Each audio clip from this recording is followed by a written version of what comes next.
اللہم صلی علی محمد و علی آل محمد۔ 3 فروری 2025 اڈیالہ جیل۔ آج ایک بار پھر عمران خان صاحب سے مجھے ملاقات کے لیے نہیں چھوڑا گیا۔ میں حیران ہوں کہ کچھ لوگ تو بڑی باقاعدگی سے آتے جاتے ہیں، عمران خان صاحب کے کیسز میں اگر وکیل نہیں میں پھر بھی جاتے ہیں۔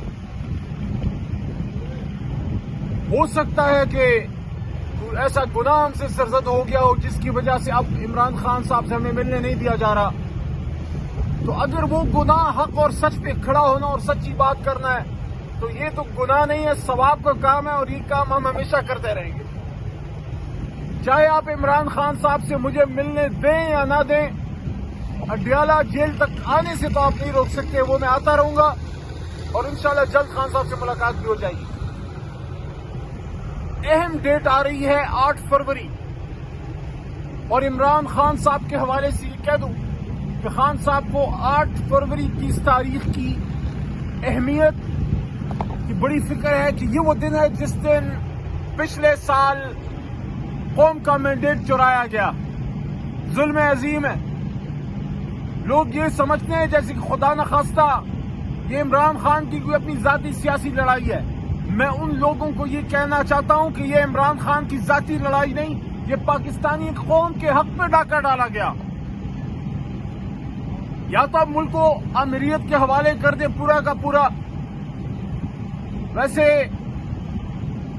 تقریباً یہ ملک امیریت کے طریقوں سے چل تو رہا ہی ہے، کیونکہ آئین و قانون کو تو آپ نے ایک طرح سے رخصت کر دیا ہے۔ سپریم کورٹ پہ بھی آپ حملہ اور ہو گئے 26ویں آئینی ترمیم کے بعد، ویکا ایکٹ کے بعد آپ صحافت اور صحافی برادری پہ بھی حملہ آور ہو گئے۔ اب آپ ہائی کورٹ کے پیچھے پڑے ہوئے ہیں، ہائی کورٹ اسلام آباد کے پیچھے پڑے ہوئے ہیں۔ ہمارا کوئی فیوریٹ جج نہیں ہے، نہ ہماری کوئی فیوریٹ عدالت ہے۔ ہم آئین و قانون کے ساتھ کھڑے ہیں، اور ہم سینیورٹی پرنسپل کے ساتھ کھڑے ہیں۔ تحریک انصاف سمجھتی ہے کہ جو بھی سینئر قابل جج ہے اس کو چیف جسٹس ہونا چاہیے، چاہے وہ کوئی بھی عدالت ہو۔ باہر سے ججز لا کر سینیورٹی کو ڈسٹرب کرنا بطور وکیل، میں بھی یہ سمجھتا ہوں، اور جتنی ہماری لائر فریٹرنیٹی ہے، جس کا ضمیر زندہ ہے وہ اپنی عدالتوں کے ساتھ کھڑا ہے۔ باقی ضمیر فروش ہر دور میں ہے، یہ کوئی نیا دور تو نہیں ہے۔ ہر دور میں ضمیر فروش نکل آتے ہیں، کالے کوٹ میں بھی نکل آتے ہیں، اور ہر جگہ سے نکل آتے ہیں۔ لیکن جو کالے کوٹ کی اہمیت سے واقف ہیں، جو وکلاء اپنے کالے کوٹ پہ فخر کرتے ہیں، اور اس بات پہ بھی فخر کرتے ہیں کہ پاکستان کو کالے کوٹ والے نے بنایا تھا، وہ سب اس وقت اپنی جوڈیشری کے ساتھ، آئین و قانون کی حکمرانی کے ساتھ، رول آف لا کے ساتھ کھڑے ہیں، اور عمران خان صاحب کی جدوجہد ہی رول آف لا کی ہے۔ اس لیے 8 فروری کو پورے پاکستان میں نکلنا ہے۔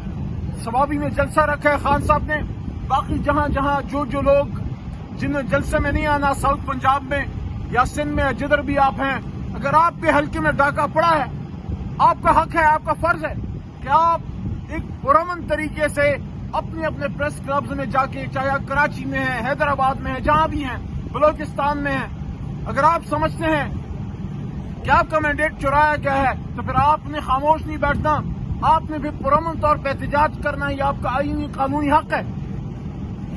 دوسری بات،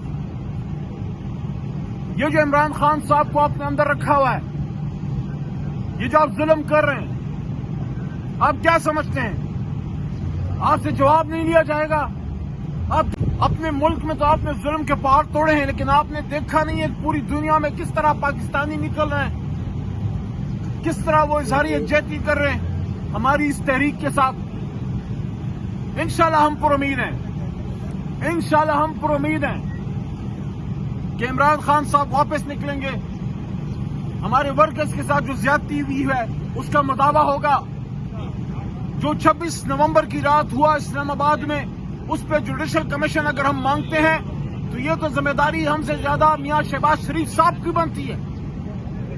آپ ایک سیاسی آدمی ہیں، ایک سیاستدان سیاسی میدان میں مقابلہ کرتا ہے، لیکن وہ کبھی بھی نہیں چاہتا کہ اس کے ہاتھوں پہ مخالفوں کا خون ہو۔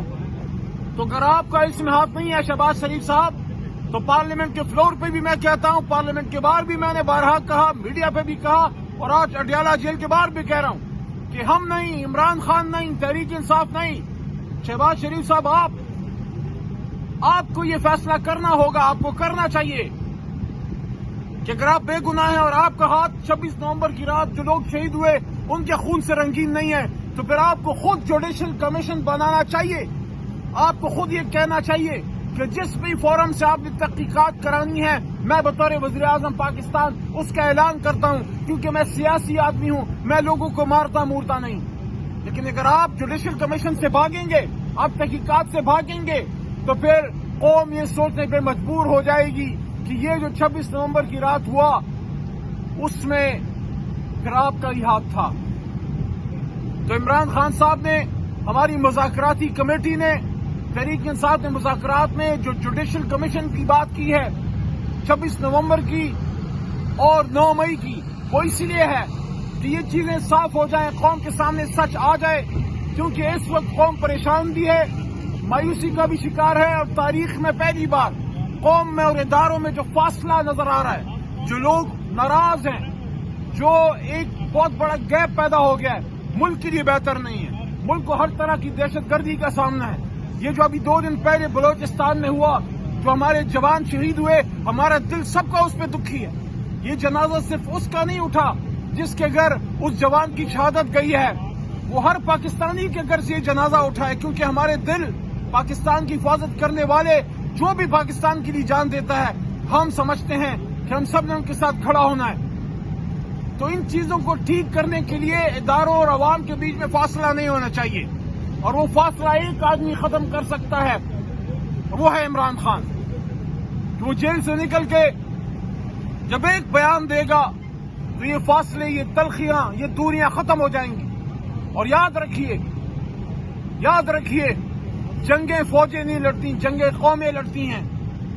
اور دہشت گردی کی اس جنگ کو جیتنے کے لیے قوم اور اداروں کے ایک پیش پہ ہونا ہوگا، اور اس ایک پیش پہ لانے کے لیے یہ ظلم کا سلسلہ بند ہونا چاہیے. عمران خان صاحب جب باہر آئیں گے، پاپولر لیڈر ہے، قوم ان کے ساتھ کھڑی ہے، تحریک انصاف کے ساتھ کھڑی ہے. انشاءاللہ واپس ترقی کا دور شروع ہوگا، خوشی کا دور آئے گا، انصاف کا دور آئے گا. یہ عدالتیں انصاف دینا شروع کریں گی، لوگ ان عدالتوں کو امید کی نظر سے دیکھیں گے دوبارہ. اس وقت امید لوگوں کی مر رہی ہے، کیونکہ جن لوگوں نے انصاف دینا ہے وہ جج صاحبان آج خود انصاف کے متقاضی ہیں. وہ خود کہہ رہے ہیں کہ ہمیں انصاف دو.